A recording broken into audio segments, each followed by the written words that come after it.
Haya Montaraces, buenas noches. Bienvenidos a la Biblioteca de Rivendell.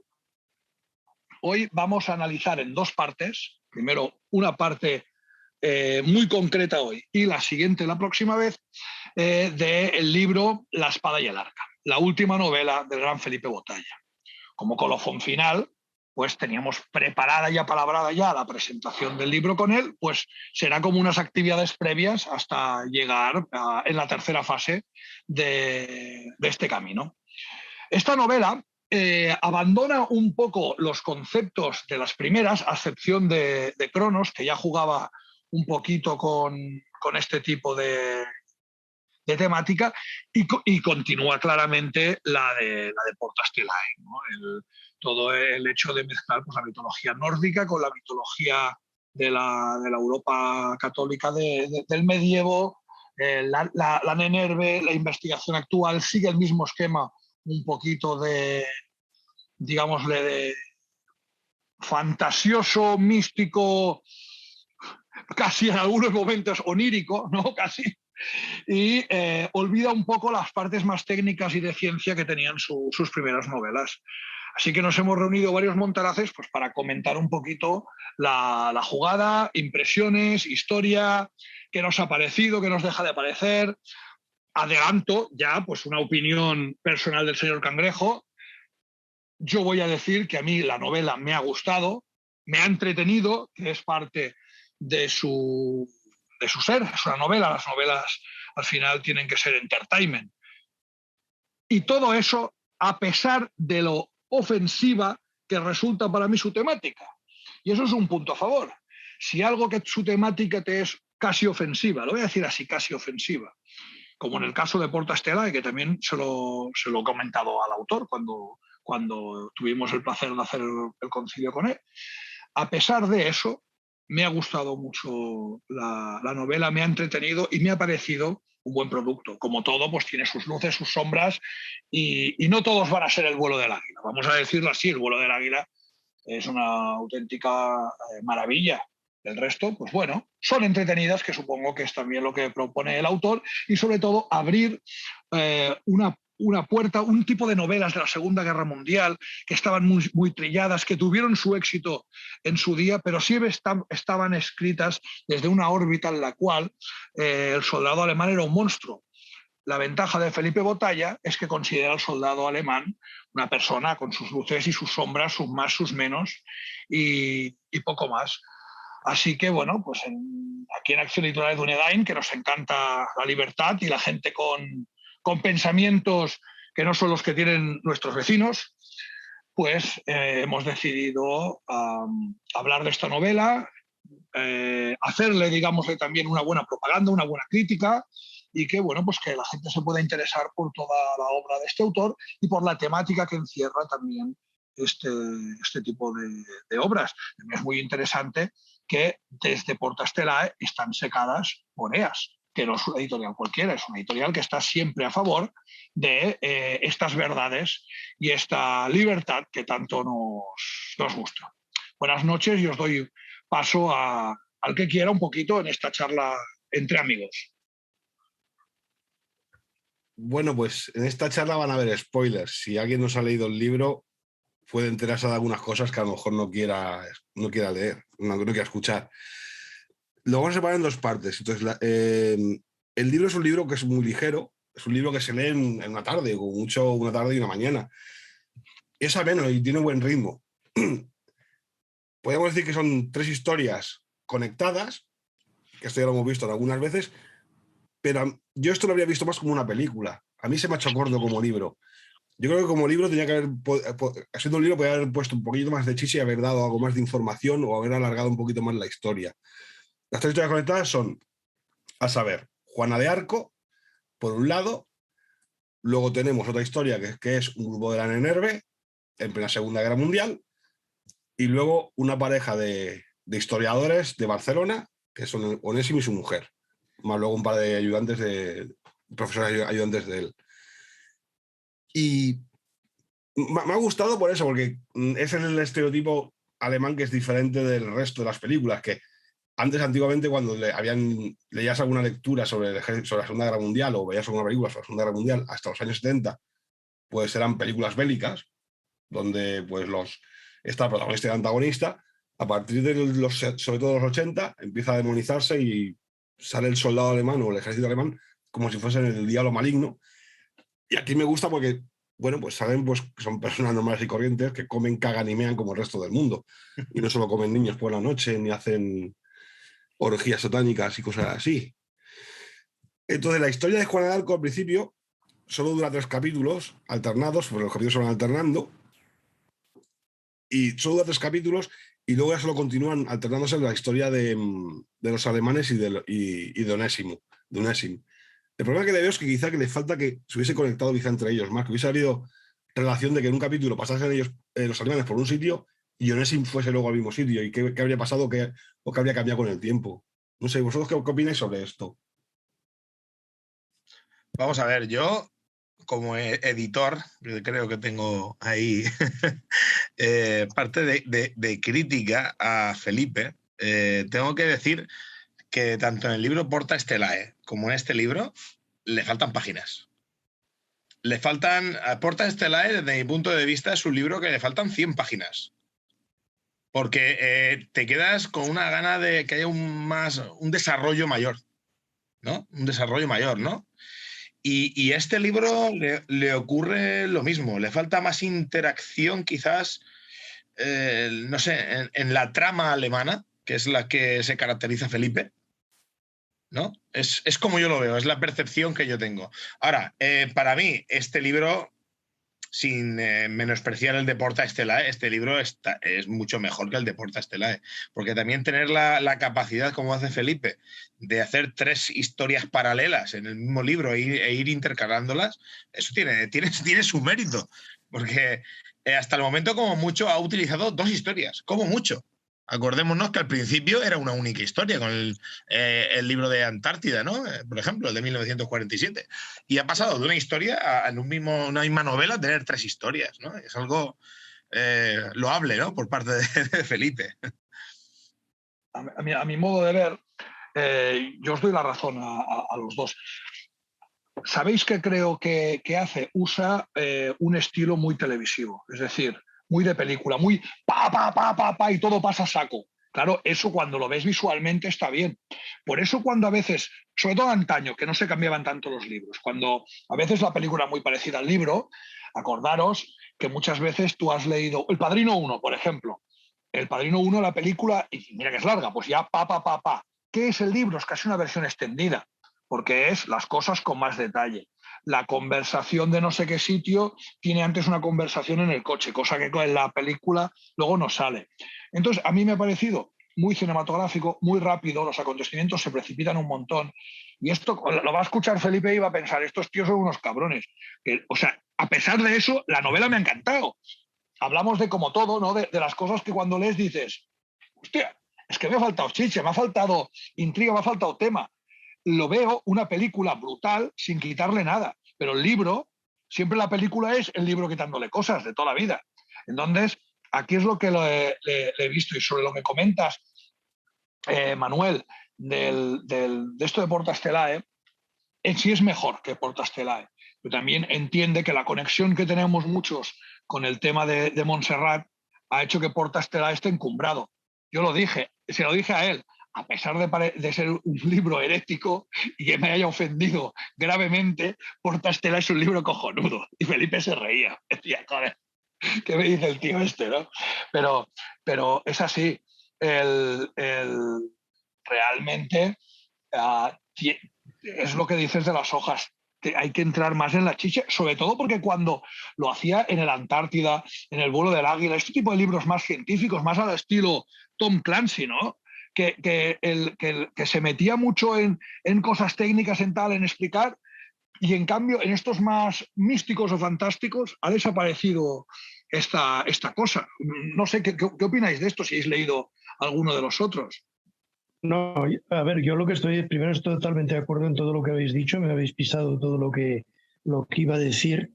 Yo creo que este libro a mí me ha parecido, cuidado, que está hecho con una idea de guión cinematográfico. Por eso es un libro, creo, que da unas ideas y es muy rápido, como muy bien habéis dicho. También, igual que el de Porta Stellae, como muy bien ha dicho el señor Cangrejo, cuando hay temas que conoces o que te son cercanos o que quizás has leído un poco más, pues, hombre, te hacen más gracia o los completas tú mismo un poco más que quizás otra persona pues que no haya ese campo tocado. Yo sí hemos de comparar dos libros, quizás el de Porta Stellae me hizo más gracia, y en cambio en este libro, aquí sí que creo que faltan 100 páginas, porque se introducen en las tres historias, vamos, tanto cualquiera de las tres tiene más recorrido según mi criterio, cuidado. Luego como siempre, el editor con las ventas verá quién tiene la razón. La culpa es del editor que le exigió que lo sacase más rápido y por eso no le dejó escribir tantas páginas. Toma ya. Eso no vale, ¿eh? Esa acusación no vale. Pero dejó que te traiga así en la cara que la escondía. No, pero es que el problema que le veo es, o sea, y ahora vamos a hablar solo de la primera parte, no vamos a hablar de la segunda, no puedo explicar el ejemplo más claro, pero la primera parte, por ejemplo, cuando habla del tema de los troyanos que están en Francia, que llegan a Francia, te puedes creer más o menos, o puede ser más factible o menos factible. Pero lo sueltan la información, la sueltan tan de golpe y las conexiones tan rápidas que a mí me recordaba, lo siento, al estudio al Instituto de Nueva Historia de Cataluña. Me recordaba al... sí, porque Cervantes es Cervantes, Cervantes no sé qué, y pues Cervantes era catalán. Sí. Si hubiesen habido 50 páginas más para desarrollarlo, habría quedado mejor, claro, habría quedado más claro. No que eso, es que en una película estás acotado a 1 hora y media, 2 horas, pero en un libro no, en un libro te da la libertad de poder explayarte más. Y ahí es el fallo que quizás he visto al libro, que llega a las conclusiones muy rápido, en lugar de digerirlas poco a poco y darlas poco a poco, o dar un contexto más completo. Vamos a ver, yo aquí tengo algo que aportar, que lo comenté con Felipe en su momento a raíz de Porta Stellae, y yo creo que vais a entender por dónde va el asunto. Y es el siguiente. Cuando una persona lee el 80% de sus lecturas son ensayos, es política, ¿vale? O son libros que estamos hablando de una temática sota, caballo y rey, y un 20% son novela, después de estar 20 años de tu vida en esa dinámica de lectura, tu mente actúa a la hora de reproducir como un ensayo y no como una novela, y no te das cuenta. Y aunque la fuerces, no hay manera de cambiar ese estilo, porque tiendes al ensayo, y el ensayo sí que es así. Entonces, ahí creo que es donde está un poquitín esa carencia novelada, que es la que tú ahora mismo, por ejemplo, estás diciendo, que es la carencia de novelar, por ejemplo, como hay algunas novelas, ¿no?, que para describir el gesto del ojo en ese momento es una página entera, ¿no? Y es lo que tú estás diciendo ahora mismo. Como diciendo, te ha faltado esa descripción, no que sea tan, ¿no? Como un 2 más 2 más 2 son 6, no. Falta ese trayecto literario, por decirlo de algún momento, vamos, de alguna manera. Sí, correcto, es eso, pero bueno, ya vamos a dejar de despellejar al pobre... Es que estamos poniéndolo a parir y yo soy el editor, o sea, es que sí, y vamos la gente no va a querer comprarlo. Y vamos a la chicha, que es lo bueno. Joder. Oye, ahora bromas aparte, yo lo estaba pensando, si Felipe nos escucha, Felipe, somos fans tuyos, nos encantan tus libros, que nos está yendo la olla aquí criticándolo, y sobre todo estaba pensando, estos putos desgraciados están criticándose conmigo, y pues si en verdad no somos capaces nosotros ni de escribir eso, pero vamos, o sea, ni inspirados por el Espíritu Santo. Pero da igual, soltar mierda a los demás es gratis. Son críticas constructivas y con cariño, vamos a ver. Claro. No, pero ahora vamos a lo bueno. A mí la historia me parece estupenda, o sea, ha juntado la historia, el personaje histórico y mítico, porque ha trascendido ya a su historia, que es Juana de Arco, con una historia, a más puro estilo Indiana Jones, de un objeto antiguo perdido, con una tecnología desconocida para la humanidad actual y que tiene un gran poder. De hecho, eso es un arma que suelta esta radioactividad, y por eso incluso eso ayuda a explicar posibles pestes y enfermedades que han habido en algunas zonas de Europa en aquella época, cuando en las que él la sitúa. Y eso lo hace, pero perfectamente. Y luego la historia del grupo de los alemanes no tiene desperdicio, el estudio de la SNRB. A mí me encanta sobre todo la discusión cuando hablan sobre que el pueblo judío dice, se han estado tantos años en el desierto y han estado siempre esclavizados por otros, ellos no han construido nada, ellos lo único que han hecho ha sido usurpar los objetos de otros, como sacar, como si el objeto ese fuese de Mesopotamia o de los sumerios. Y luego además te da a entender de que, bueno, eso ya serían más historias y pajas mentales de si Anunnakis o que los extraterrestres vinieron a la Tierra en el 6000 a.C., que son los que le dan la tecnología para poder hacer ese arca. Bueno, y también el enlazarlo con un protagonismo actual y todo, y digamos, y la situación actual del momento y demás. Es decir, la historia está muy bien construida, muy bien traída, y son interesantes todas las partes, porque todas tienen enseñanzas, ¿no? Al final, la novela entretiene, pero enseña, ¿no? Es como Tintín. Tintín nos entretenía y nos enseñaba, ¿no? Disney entretenía y enseñaba. Pues esto, para un público más adulto, entretiene y enseña. Y sobre todo, se le ve que están hechas con cariño, con ganas, con respeto. Y bueno, y la verdad, es algo distinto. Porque mira, el tema de las puertas estelares de Montserrat y los ovnis de Montserrat y tal está más trillado. Pero ¿alguno había escuchado la teoría de Juana de Arco o del Arca y demás? Pues yo la verdad, en mi vida. O sea, si alguien la había llevado a cabo o la había hecho, pues no, a mí no me había llegado. Pero realmente está muy bien traída, muy bien construida. Después es un poco el código Da Vinci, ¿no? ¿Te lo crees, no te lo crees? ¿Te gusta, no te gusta? O en mi caso es una herejía total. Pero eso no quita que esté bien traída, bien construida y como todo, ¿no? A veces es como cuando, si alguno ha leído la de Cronos, está claro que no había una máquina del tiempo. Perfecto. Pero la manera a la que se trae la historia, pues bueno, pues ¿por qué no podría ser? ¿No? A mí una de las cosas que me ha fascinado del libro, yo cuando era más pequeño, yo estaba fascinado por toda la historia cátara y demás, ¿no? La herejía cátara y demás. Por mucho que Mila diga que está bien que los hayan matado a todos, ¿no?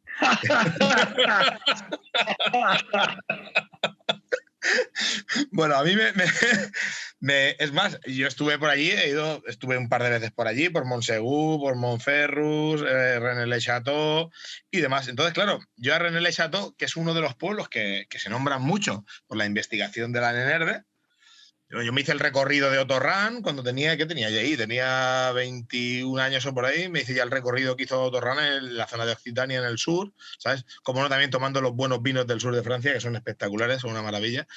Y claro, y analicé bastante lo que es el simbolismo que hay en esa zona. Es que es algo, tiene una potencia y una fuerza que es impresionante.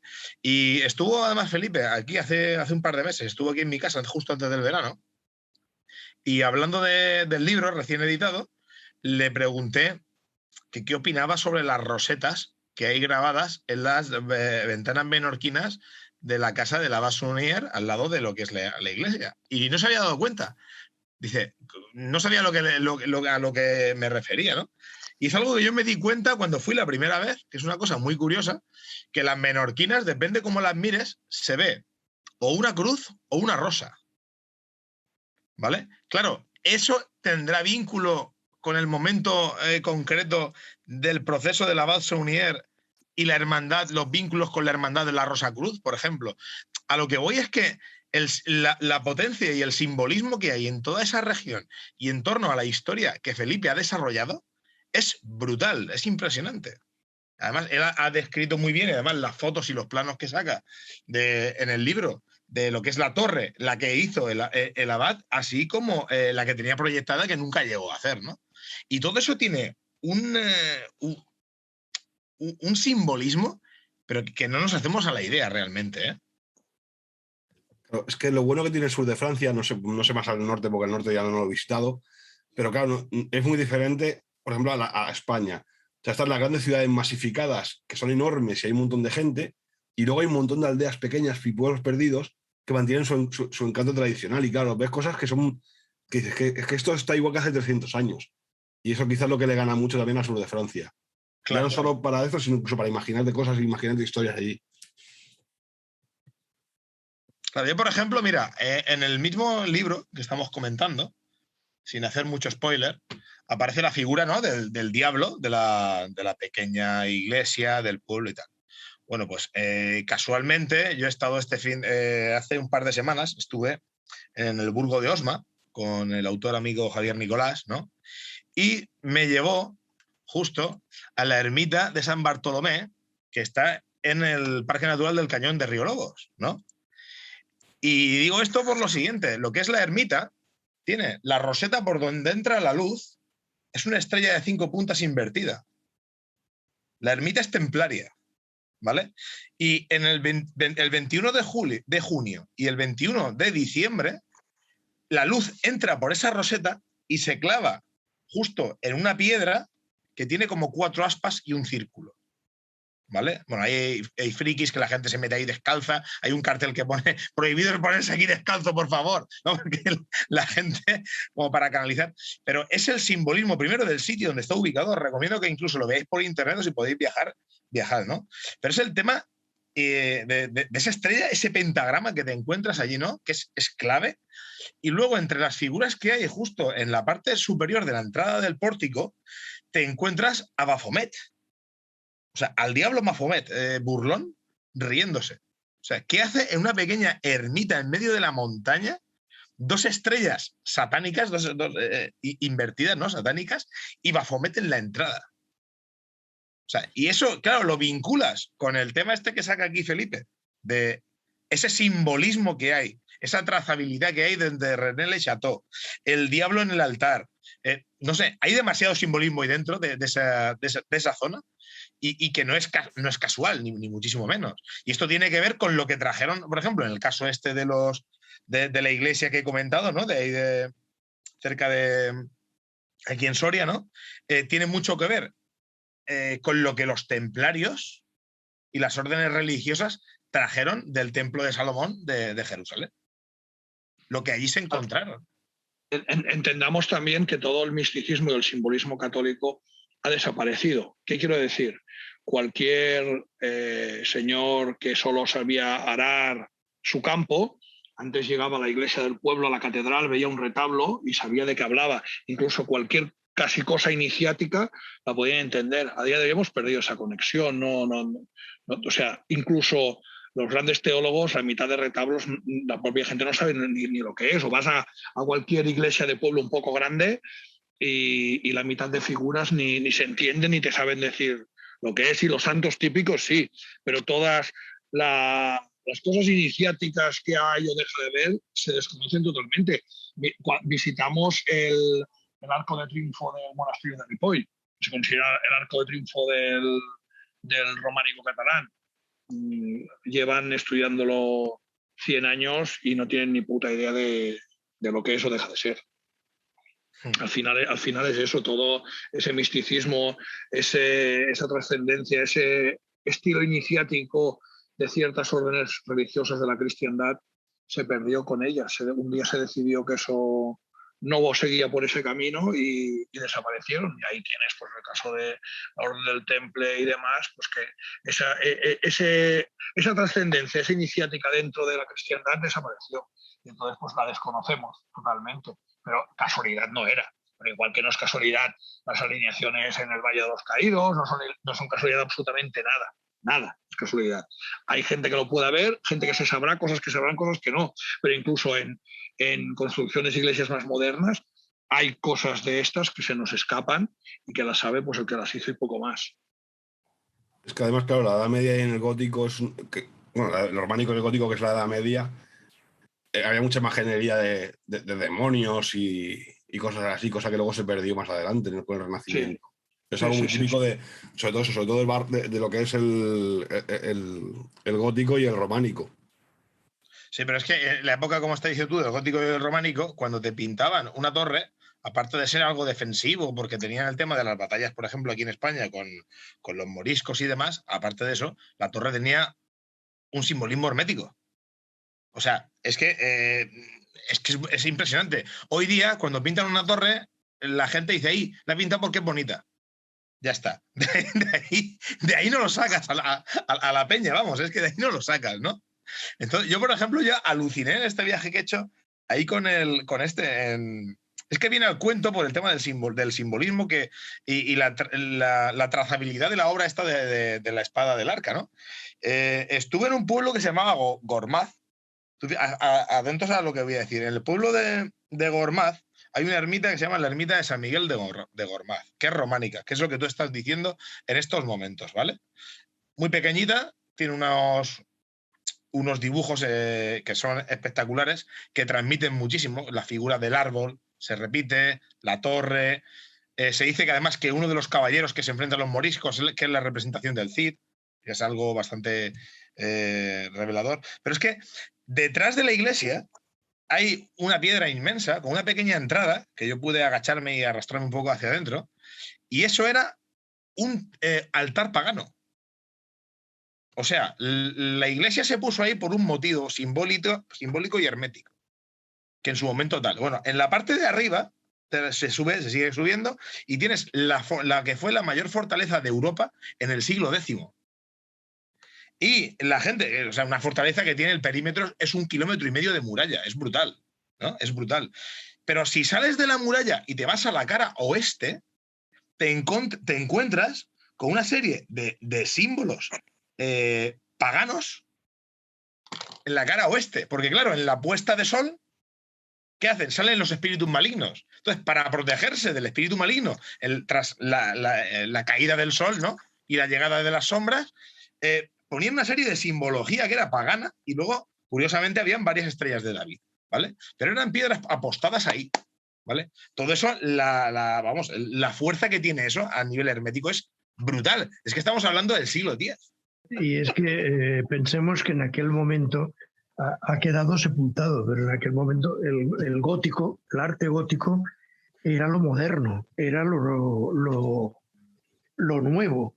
Era, o sea, si alguna vez tenemos ocasión de ver algún plano de alguna de las grandes catedrales, te quedas parado de la construcción, del número pi, de todos estos temas para construir estos templos. Esto es así, no, era otro nivel, el que sea, pero era otro nivel. Yo, una de las cosas que también quisiera señalar del libro es recuperar la imagen, la historia de Juana de Arco, que en Francia, aunque parezca que no, en algunos sitios o lugares, pues es objeto de los Juana de Arco está con los legitimistas borbónicos, y los otros pues dicen que Juana de Arco no existe, no existió, etcétera, etcétera, etcétera, porque la canonización fue muy posterior. Entonces, en algún libro traerla con los estudios de la Nenerve, ahí es lo más que me ha gustado de la unión. Yo creo que es importante una novela de recuperar esta figura, más cuando hace poco tuvimos una gran conferencia donde se recordó a la Legión Juana de Arco en la Cruzada Nacional. No, y además lo bueno del libro este es que le dedica un capítulo entero a explicar el personaje de Juana de Arco, basado en los datos que hay. Claro, que esto no es una novela simplemente. Cualquier persona que salga ahora de la ESO, que no sabe ni quién es Cervantes, y que le caiga este libro en las manos, podrá menos descubrir qué personaje es Juana de Arco. Exacto, exacto. Y también la historia de Onésimo. ¿No había molado que se hubiese llamado Onésimo Rudó? Sí. Onésimo Rudó. Yo siempre lo pensé, ¿eh? Lo pensé, me hacía más gracia Onésimo Rudó. Sí. O Onésimo Cercle. Sí. Y además es muy empático, claro, no es un superhéroe, estamos hablando de un profesor de universidad que no lo quieren ni sus propios cojones, es un poco el paria, que no lo quiere nadie. Y claro, es muy fácil empatizar con ese personaje, quitando la historia de la Nueva Historia de Cataluña. Yo esto, si queréis, lo cortáis o no, pero ¿sabes cómo me imagino yo a Onésimo Tristany? Es Javier Barraicoa. Es Javier Barraicoa cuando lo echan de la Universidad de Barcelona. Lo mismo. Sí, sí, yo me lo imagino igual, ¿eh? Ahí todo puteado diciendo, bueno, va, esta gentuza no sé qué. Sí, sí. Es buenísimo, es buenísimo. Pero yo me lo imagino con la misma, ¿eh? Con esa simpatía que tiene él, el humor fino, el joder, qué cabrones. Nada le quita la sonrisa, pero yo voy haciendo tal, ya toma por culo. A mí, yo me lo imagino como él y bueno, pues me gusta, está bien. No, el personaje está muy bien traído y luego es muy interesante, te imaginas, ¿no? Las conversaciones con la mujer y tal. No, la verdad es que se hace de querer y es simpático. Y aparte, el tío como busca y dice, bueno, me voy a buscar a este chaval que seguro que esta gente, el pueblo de David, le interesa recuperar sus cosas.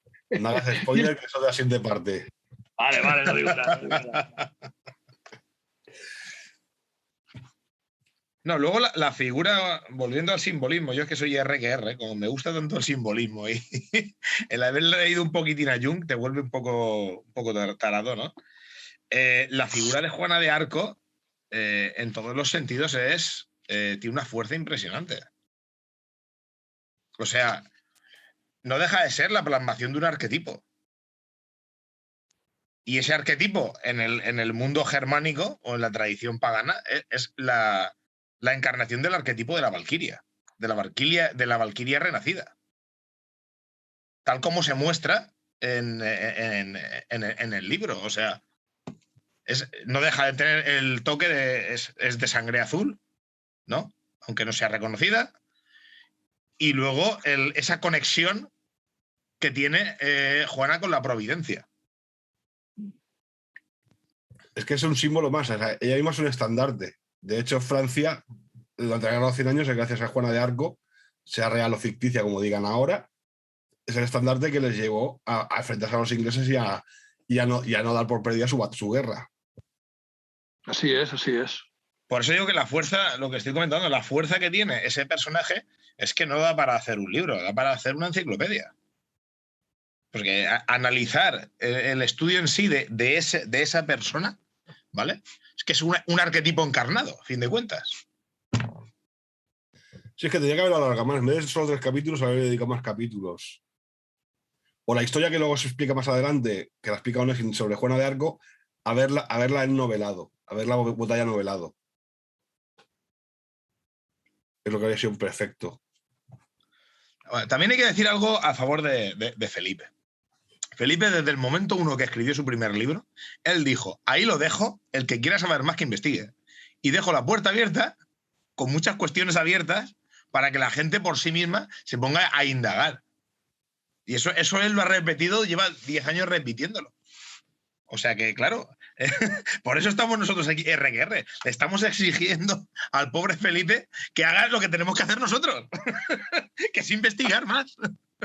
También os digo una cosa, a lo mejor es que nosotros somos, ahora no tampoco, lo mejor, pero a lo mejor no somos un público un poquito iniciado, por decirlo de alguna manera, y a lo mejor por eso se nos hace que le falta chicha, porque a ver, chicha no le falta, al revés, chicha tiene un montón. A mí lo que le falta es concreción en muchas cosas. Y entonces a lo mejor es que está hecho para que enganche a un público, no sé, más juvenil, más que ahora no se centran en nada, incluso leen las cosas por encima. Yo qué sé. A ver, también luego, por ejemplo, el tema de la descripción de toda la villa del párroco y todo esto está muy, muy, muy lograda. Es decir, se nota que hay un trabajo de campo que ha ido a estar ahí a concretar esto está aquí, esto está allá, esto de aquí, esto de allá. Y a partir de ahí, o Felipe ya iba y lo conocía, o él hila a la historia mediante lo que ve. Ahí no llego. Es decir, desconozco si todos los detalles de la villa del párroco pues están escritos en códex, en grimorios, o alguien los ha estudiado, o realmente Felipe va al sitio y ve, mira, esto está aquí, esto a la derecha, esto tal, esto no sé cuántos, hilo y tiro para adelante. Sea lo que sea, está muy bien traído. Es decir, creo que si voy ahí y lo visito, Felipe no ha exagerado nada ni se ha traído nada de su bolsillo. Y si lo ha hecho, lo escribe tan bien y tan creíble que da igual, ¿no? Es decir, realmente un poco el estilo este de que tenía el del Código Da Vinci. Bueno, sí, hay cosas que puede decir, vale, se lo ha sacado de la manga. Pero podría ser, ¿por qué no? ¿No? Y realmente yo creo que es algo que lo hace muy, muy atractivo, encima tocando una temática prohibida o pseudo prohibida, que la toca con mucho cariño. Pues la verdad es más que interesante. Y vuelvo a decir, me ha encantado el libro a pesar de que no me guste para nada ciertos aspectos de su temática. Pero eso no quita que el libro sea cojonudo. Entonces, ahí también está la gracia, ¿no? del hecho que puedas disfrutar algo que incluso en ciertas partes te puede parecer ofensivo o herético. Yo creo que todo lo que él ha puesto en el libro estaba allí, porque además fue a hacer un viaje antes, no sé si fue poco antes o después del concilio que hicimos nosotros, y incluso hay un vídeo en YouTube del recorrido, o sea, que está filmado el recorrido que hizo, y además ayuda mucho al libro todo el apoyo que hay fotográfico bueno, incluso de esquemas, ayuda mucho en la lectura. Siempre. Eso te lo confirmo yo que ha ido. No hace falta que hagáis suposiciones. ¿Para qué estaba dejando que terminara de hablar? pero lo confirmo yo porque no, porque él estando por allí, creo que me mandó una fotografía por WhatsApp, estando por allí, y él estuvo allí. O sea que todas las descripciones de cada una de las cosas y el análisis de todos los pasajes que hay dentro de la iglesia y todas esas descripciones de René Le Chateau y el René Les Benz, que también que está justo al lado, él estuvo allí. Además, cuando estuvo aquí en mi casa hace unos meses lo estuvimos comentando, ¿no? O sea que el trabajo de campo lo ha hecho él, no se lo han contado. Muy bien, muy bien. Bueno, Montaraces, vamos dando final a esta biblioteca. Guardamos el libro de la última novela de Felipe Botalla en la estantería y, sin más, vemos que nuestro equipo de la NENERVE, nuestros investigadores en la actualidad y ya pues la historia de Juana de Arco van encauzándose en un mismo camino que, sin hacer spoilers, o intentándolo al menos, porque al final comentando pues se van sabiendo cositas. Vamos a seguirlo en la siguiente sesión, en la cual pues, esta historia llega a su final. También en esta primera parte había un poco un destripe en general, ¿no? De cosas que nos parecían mejores y peores de la novela, y aparte pues luego se ha entrado en la parte más histórica del tema.